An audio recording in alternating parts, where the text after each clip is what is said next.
Okay, hello everyone. Ang lecture natin ngayon, Psikolohiyang Pilipino. Pag-uusapan natin yung proseso ng indigenization. Pero i-connect natin to sa issue ng Filipino psychological tests. Isa kasi ito sa pinakamatinding issue sa Psikolohiyang Pilipino, as you will see later as I go along this lecture. I highly recommend i-download nyo at basahin nyo itong article na sinulat ni John Adair. Kasi itong lecture na to is the summary of the things that he said here. Kasi hindi ko naman madidiscuss lahat yan. So ito, again, summary lang. Pero yung topic ng papel niya tungkol sa proseso ng indigenization. Ang root word ng indigenization is indigenous. Magiging adjective yan if you use it in this way. Right? And what do you mean by indigenous? Anything that is, everybody say native. Kung nasan ka man sabihin mo native. Kung may katabi ka sabihin mo native. Ang ibig sabihin ng native is something that is grown or developed in a particular region. May isang bagay, doon lang siya ginagawa, doon lang siya dinedevelop sa place na yon. Hindi mo siya makikita kung saan-saan. Kaya karamihan ng mga bagay na quote-unquote indigenous, mahirap hanapin. Very rare. It is only found in the place kung saan siya dinevelop. Halimbawa, gamitin mo yung word na indigenous sa kape. Indigenous coffee, yung kape na yan, doon lang yan nakikita. Doon lang yan pinapatubo, doon yan dinedevelop, doon yan pinapakete kung ibebenta man yan sa Manila. Got that? Or indigenous clothes. Ito yung mga damit na hindi mo makikita sa SM or sa Ayala Malls o sa Rob Manila. Ito mga damit na to talagang doon lang sa particular place na yon ginagawa. Kaya mahirap hanapin yung mga indigenous clothes na yan. Or when you say indigenous school, ito yung isang eskwelahan where yung mga tao dyan, lahat locals of that place where the school is in. So yung mga staff dyan, yung mga faculty dyan, yung mga estudyante dyan, local sila ng place na yon kung saan nakatayo yung eskwelahan. Got that? Yung ibig sabihin ng indigenous. Ngayon, gawin mong verb yung indigenous, gawin mong indigenization. Ibig sabihin yan, ito na yung proseso na kung saan kino-customize natin yung isang bagay para maging sariling atin, para maging local. Let me give you one example paano ginagawa yan. Halimbawa, ramen. Sino dito mahilig sa ramen? Taas ang kamay. O, ilagay nyo dyan sa comment section yung pinakapaborito nyong ramen shop. Titikman ko pag may oras ako. Kasi ako mahilig din ako sa ramen. No? But anyway, ang ramen, Japanese dish. Mga Hapon ang nag-imbento niyan. So kapag pupunta ka sa Japan, isa yan sa pinaka gagawin mo, maghahanap ka ng authentic Japanese ramen. Pero ang mga Pilipino mahilig din sa ramen at hindi naman lahat ng Pilipino laging pwedeng pumunta sa Japan. Siyempre, kailangan ng budget, may trabaho, so on and so forth. So what do? If we want to eat ramen, we indigenize, ilo-localize natin yung Japanese dish na ramen. And one way to do that, gawin mong sisig ramen. O diba, meron siyang taste of Filipino. Originally, it is from Japan. Kapag shoyu ramen yan, Japanese yan. Pero pag gawin mong Pilipino, lagyan mo ng Filipino taste. Lagyan mo ng anggulong Pilipino, gawin mong sisig ramen. Or may naisip pa ako, pwede rin sinigang ramen. Sino dito willing na tumikim ng sinigang ramen pag na-develop yan? Got that? So, yung pangyayaring yan from Japan, ginawa nating Filipino, ang tawag dyan is indigenization. Kino-convert natin ng isang bagay, kino-customize natin para mas maging sariling atin. Now, in the next few slides, I'm gonna show you how indigenization is done. In fact, not only done, even needed, kinakailangang gawin in Philippine psychological testing. Mahalagang mahalaga na ginagawa dapat natin yan kung gusto nating pagyamanin yung field of psychological testing here in the Philippines. So going back to the article by John Adair, kung basahin nyo yan, meron daw dalawang klaseng indigenization. Ilan? Dalawa. Dapat memorize nyo to. Merong indigenization from without, merong indigenization from within. Ang ibig sabihin ng without, merong mga foreign psychological concepts or foreign psychological tests ang gagawin natin, ilo-localize natin. Iko-customize natin yung mga test na yon para maging local, magkaroon ng Filipino flavor. I think yung example ko kanina pasok sa indigenization from without, yung Japanese ramen gawin mong sisig ramen. So in the field of testing, dito tayo magsisimula. Marami tayong mga foreign made psychological test in the market, karamihan doon nakasulat sa English. Ang problema dyan, karamihan ng mga Pilipino, hindi naman English ang first language. Ang first language natin Tagalog or some other Filipino dialects. Ngayon, problema yan kapag kumukuha ang isang Pilipino ng English psychological test kasi hindi tayo makakasigurado kung yung kumukuha ba nung test na yon 100% tama yung interpretation niya doon sa mga items kasi nga written in English. Of course, nag-aral naman tayo ng English, no? Pero iba pa rin kasi kapag yung mga items in a test, sariling lengguwahe yung ginagamit ng test taker. Mas naiintindihan niya. Mas accurate whatever results we're gonna get from that locally translated test kapag kinuha ng isang Pilipino. Kumpara kung yung mga items sa kasulat sa banyagang lengguwahe. Nagigets nyo? Kaya again, problema ito in Philippine psychological testing, ang daming mismatch between the test and the test taker.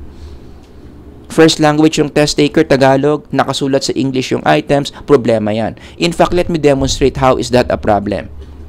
Kapag may mismatch sa lengguwahe, yung test taker at yung test, merong isang study. As you can see here in the article, pinag-aralan nila yung life satisfaction. Okay? Ano bang ibig sabihin ng life satisfaction? Life satisfaction, gaano ka kasaya sa buhay mo? In a scale of 1 to 10, 10 the highest, 1 the lowest, gaano ka kasaya? Life satisfaction yon. That's how this term is defined in the literature. Ngayon, sa area of positive psychology, even in cross-cultural psychology, no, isa sa mga research na ginagawa is pag-aralan ang definition ng life satisfaction in different cultures. And one of the findings na nakita nila, life satisfaction is defined differently in different cultures. Iba ang definition ng life satisfaction sa Amerika, iba pa yan sa China, iba pa yan sa Russia, iba pa yan sa Hong Kong, so on and so forth. Pero syempre, pag-usapan natin yung definition ng life satisfaction kung saan nagsimula yan. Sino ba ang unang nag-define ng life satisfaction? Sa Western context yan. Diyan nagsimula ang literature dyan eh. So if you read literatures on life satisfaction, karamihan ng authors that you're gonna see are Western authors. Sila yung mga unang nag-develop ng konsepto ng life satisfaction. Now, let's be more specific. If you read the literature on life satisfaction, what makes a person satisfied in life? Ito raw, sabi ng literature. Ang isang taong Western, most likely tataas ang life satisfaction kapag mataas ang job success niya. Lagi siyang napopromote, lahat ng projects niya successful. Tumataas yung income niya kapag meron siyang positive life events, and most importantly, motivation. Kapag namomotivate yung sarili, ginaganahan yung sarili to do certain things, tumataas yung life satisfaction. So ito yung Western standard of what it means to be satisfied in life. Dapat meron ka ng mga elemento na yan para masabi mo na maganda yung life satisfaction mo. And this criteria of life satisfaction, yan ngayon yung naging basis in developing scales that measure life satisfaction tulad nito. So yung mga items sa scale na yan, inspired by these researches from the West on life satisfaction. Ito yung mga nagpapasaya sa mga Westerners, gawa tayo ng psychological test that is based on that, such as what you can see on the screen. Okay? So, dyan na ngayon nagsimula yung mga sinaunang mga scales on life satisfaction na hanggang ngayon ginagamit pa sa life satisfaction research. O ngayon, nasa ng problema na sinasabi ko? Ito ngayon yung problema.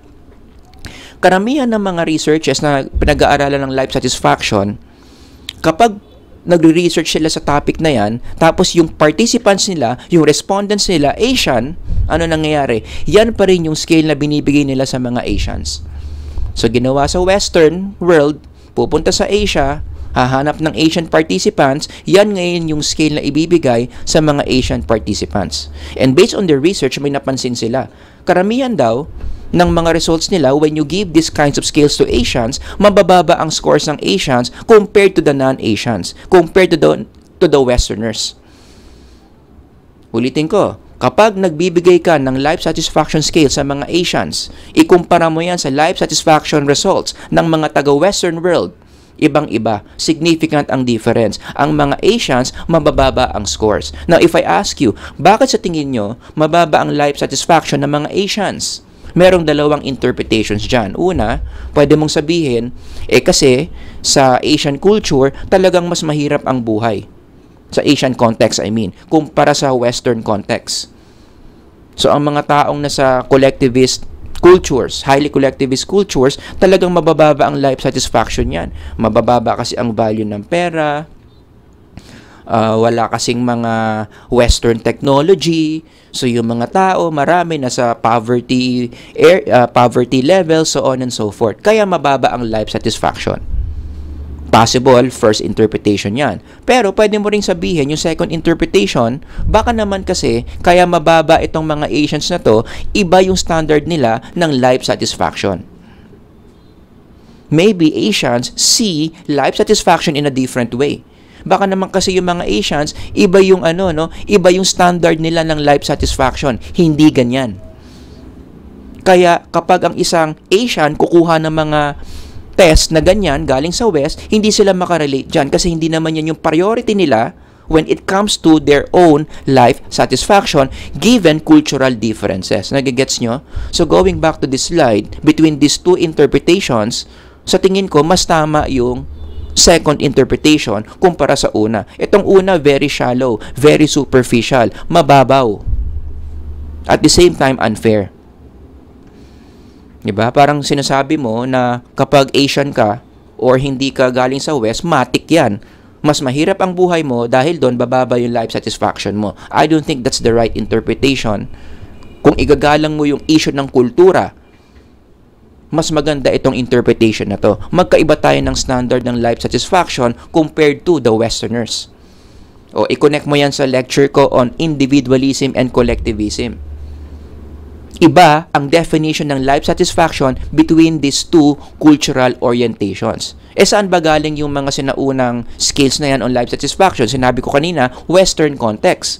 So kung gagamitin mo tong items na to sa collectivistic cultures, non-Western context, now you will see the difference. Sabi ni Sa et al., ito raw ang kaugalian ng mga tao sa non-Western context, specifically in Asia. Yung mga highly collectivist tulad natin mga Pilipino. Ano raw tayo? How do we define ourselves based on our social roles, public images, interpersonal relationships? Yun daw yung mga bagay that shape the contours of a person's selfhood in predominantly collectivist societies tulad ng mga Pilipino. Kung ganito pala yung pananaw natin sa sarili natin, tignan nyo naman yung mga items na binibigay sa mga Asians on life satisfaction. Nako-connect ninyo? So malamang sa malamang, kapag ang isang tao, ganito ang orientation niya sa sarili niya, tapos sagutan niya itong mga items na to na galing sa Western framework, galing sa Western context, malamang sa malamang mababa yan. Kasi hindi nga ito yung batayan natin kung ano ang life satisfaction. Para sa atin, ang life satisfaction is the degree to which we are able to give. Gaano karami tayong naibibigay ng mga magagandang bagay sa ibang mga tao, lalo na pamilya. Second priority natin yung self natin. Actually, mali yung term ko, hindi siya second priority. Hindi natin priority yung self natin. Priority natin ibang tao, specifically pamilya natin. Kaya yan ang psikolohiya ng mga OFWs. Bakit kahit mahirap mag-OFW, iba yung climate, iba yung mga tao doon, malalayo sila sa mga family members nila, why are they still sacrificing a lot? Dami lang sakripisyo pero tuloy-tuloy pa rin sila. Bakit? Kasi masaya silang ginagawa yan. Kasi nga, para yan sa pamilya nila.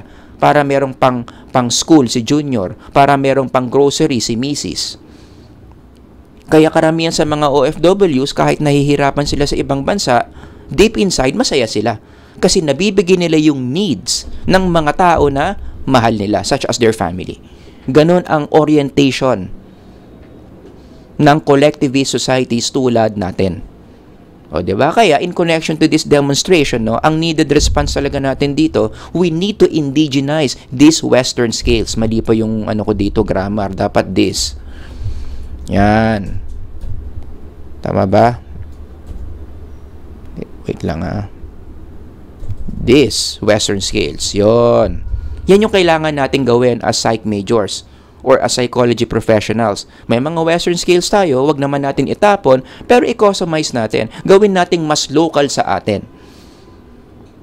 Yan yung application ng indigenization from without, no? So let me give you some examples of Filipino psychology na may kinalaman sa assessment in connection to indigenization. Halimbawa, one way to do this is to translate foreign tests. Again, marami tayong marami tayong mga tests sa Pilipinas, foreign tests written in English. Simulan natin kung anong meron na tayo, which are, again, this English version of personality test. So, ang gawin natin, i-translate natin. Gawin nating local language. Gawin nating Cebuano, gawin nating Tagalog, gawin nating Filipino dialect, whatsoever. Basta ang mahalaga, dapat match. Yung mother tongue ng test taker, match siya doon sa lengguwahe ng items. In fact, yan nga yung point ni Dr. Alan Bernardo in this article. Sabihin ko lang yung excerpt coming from this article. Ang sabi niya, Filipino psychologists often use foreign-made psychological tests in English in their professional practice. Ngayon, tingnan nyo to. Sabi niya, the paper raises questions on the validity of such test. Kapag meron palang mismatch yung lengguwahe ng test taker sa lengguwahe ng test items, posibleng may issue sa validity yan. And as you know, anong ibig sabihin ng validity? How confident are we na yung resulta na binibigay ng test na yan, yun talaga, yung psychological condition ng test taker. Dahil nga English yung items, hindi tayo makakasigurado na yung test taker accurate 100% yung interpretation niya doon sa mga items na yon, which again, magpapababa sa validity ng results of that test. Kaya isa yan sa mga sinasabi dito sa article, we really need to indigenize these English-made tests. Gawin nating local language. Meron namang sumagot dito sa article ni Dr. Bernardo, kaya yung DAS-21 nagkaroon ng effort na gawing Tagalog yan. For those of you not familiar, DAS-21 is one of the popular tests that measures depression, anxiety, and stress. Kaya nga siya DAS, Depression, Anxiety, and Stress Scale. So kung may kakilala ka, gusto mong sukatin gaano siya ka-depress, anxious, or stress, ito yung ibigay mo. Kaya lang yung DAS-21, ang original niyan, English. So these authors, sinagot nila yung call ng article na to that we need to translate English test to become Tagalog. So, yun yung ginawa nila in this article. Yung DAS-21, ginawa nilang Tagalog version, and based on their results, again, basahin nyo lang tong article na to, kapag tinagalog mo raw yung DAS-21, which they did, maganda pa rin yung psychometric properties nila. As you can see here, matataas. Ang ibig sabihin lang yan, ka-level nito yung English version ng DAS-21. So, tinagalog mo yung DAS-21, kasing galing lang nito, kasing ganda lang nito yung original DAS-21 written in English. Yan ang dapat na nangyayari sa indigenization in psychological testing. So, let me just give you this exercise para lang mas ma-reinforce yung sinasabi ko ngayon. Yung Rosenberg, isa pa yan. Ang Rosenberg, kitang-kita nyo naman, pangalan pa lang, hindi naman taga-Recto yan Hindi naman taga-Vito Cruz yan. Foreign yan. Western yan. So, kapag magbibigay ka ng isang test na Rosenberg sa isang tao na Pilipino, dapat gawin mong Tagalog yung items. Ito yung English items. So, on the whole, I am satisfied with myself, so on and so forth. Kung gusto mo itong i-indigenize, which we should, gawin mong Tagalog yung items 1, 2, and 3. Got that? Yun yung indigenization from without. Punta tayo sa indigenization from within. Paano yan ginagawa sa psychological testing, So, one good example of this is yung article na sinulat ni Dr. Homer Yabut. Isa yan sa mga active researchers sa psikolohiyang Pilipino. Ang area of specialization niya, religiosity and spirituality. So, in this article, ang sabi niya, dapat i-explore muna natin, i-explore muna natin yung sarili nating konsepto ng religiosity and spirituality. Yun yung ibig sabihin ng indigenization from within. Nagsisimula tayo sa loob.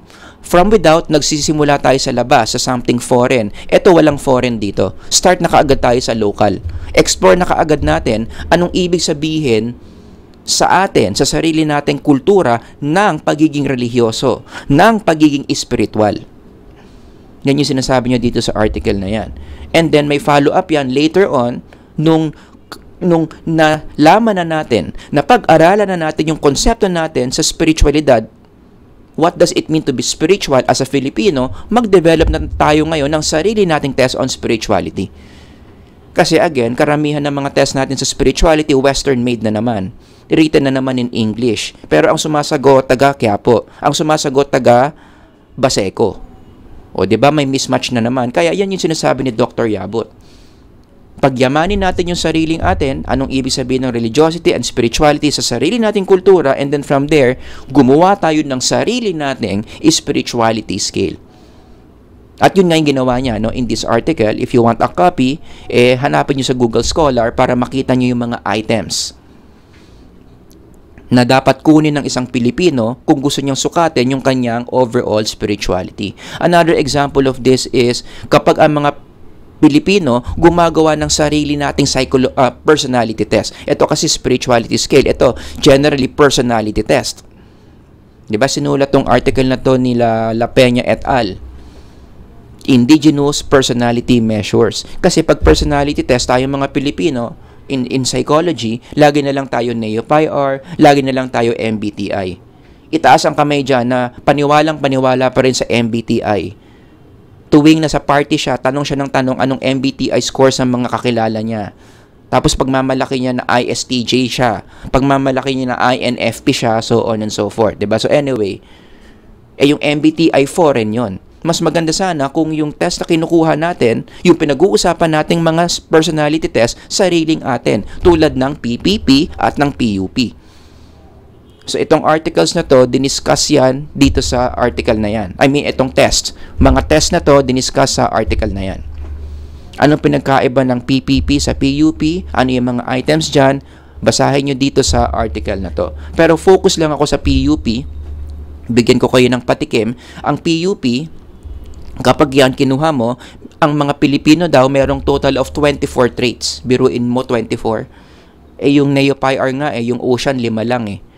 Ang typical na Pilipino daw merong 24 traits. If you can see here, i-browse nyo lang.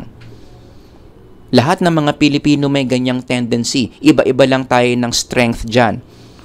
Ang iba sa atin, mataas sa ganito, mababa sa ganyan. Page 2. Yan yung 24 traits.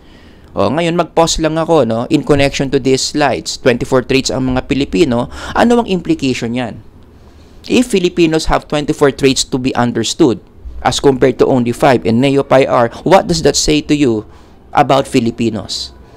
Fill in the blank. Ang mga Pilipino ay, ako ang sagot ko dyan, magaling makibagay.